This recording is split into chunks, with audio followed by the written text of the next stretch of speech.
جنگ و جدل کے مرکز حلب میں شامی افواج کی پسپائی۔ شام کا جنگ زدہ شہر حلب جنگ و جدل کا مرکز بنا ہوا ہے۔ بشار الاسد اور اس کی حمایتی افواج کے ساتھ شامی اپوزیشن کی جھڑپیں جاری ہیں۔ اس جنگ و جدل میں ہزاروں بے گناہ اور نہتے شامی مسلمان شہری شہید ہو چکے ہیں۔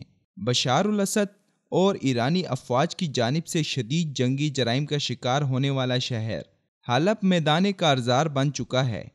حلب کی آبادی کھنڈرات میں تبدیل ہو گئی ہے، جہاں ایران اور اس کے کٹ پتلی بشار الاسد کی افواج نے ظلم و ستم کا بازار گرم کیا، وہیں شامی اپوزیشن مزاحمت کاروں نے ایرانی جنگجوؤں کو شدید پسپا کیا ہے۔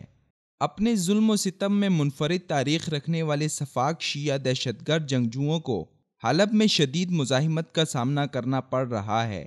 تازہ ترین اطلاعات کے مطابق اپوزیشن فورسز کے ساتھ جھڑپوں میں ایران نواز شیعہ ملیشیا کے 30 جنگجو ہلاک ہو گئے ہیں۔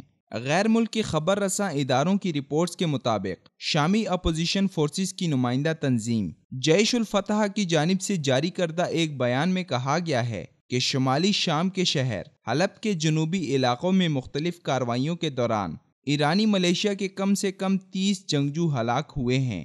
اپوزیشن کے ذرائع کا کہنا ہے کہ شامی فوج اور اس کے معاون ملیشیا نے جنوبی حلب میں خلسہ قصبے کی جانب سے پیش قدمی کی کوشش کی تھی، مگر جوابی کارروائی کے دوران کم سے کم 30 جنگجو مارے گئے ہیں۔ بیان میں کہا گیا ہے کہ اسدی افواج اور ان کے معاون ملیشیا خلسہ قصبے کو اپوزیشن کے قبضے سے چھڑانے کے لیے بار بار حملے کر رہی ہے، مگر اسے اس میں کامیابی حاصل نہیں ہو سکی ہے۔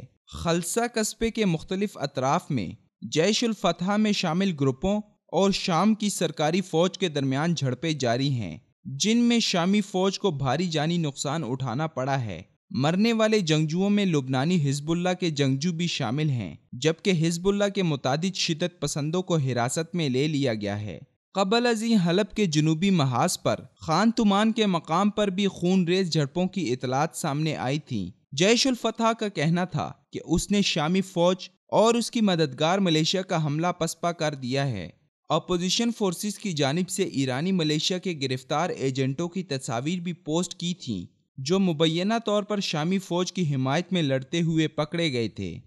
شامی فوج اور اس کی سرپرستی کرنے والی ایرانی، روسی اور امریکی افواج اور شامی مزاحمت کاروں کے مابین جھڑپوں سے سب سے زیادہ نقصان عام شہریوں کا ہو رہا ہے، جو نہتے بھی ہیں، بے قصور و بے گناہ بھی ہیں۔ جنگ کی وجہ سے بے گھر ہونے والے شامی در بدر کی ٹھوکریں کھانے پر مجبور ہیں، اور اس جنگ کی زد میں آ کر شہید ہونے والے حلب کے شہریوں کے کفن دفن کا انتظام بھی درست طریقے سے نہیں ہو پا رہا۔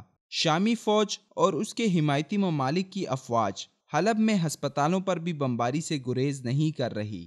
الغرض، شام میں ہونے والی طویل جنگ کا سب سے زیادہ نقصان عام شہریوں کا ہو رہا ہے، جنہیں رمضان المبارک میں اس جنگ نے موت کے خوفناک سایوں میں لپیٹے رکھا ہوا ہے۔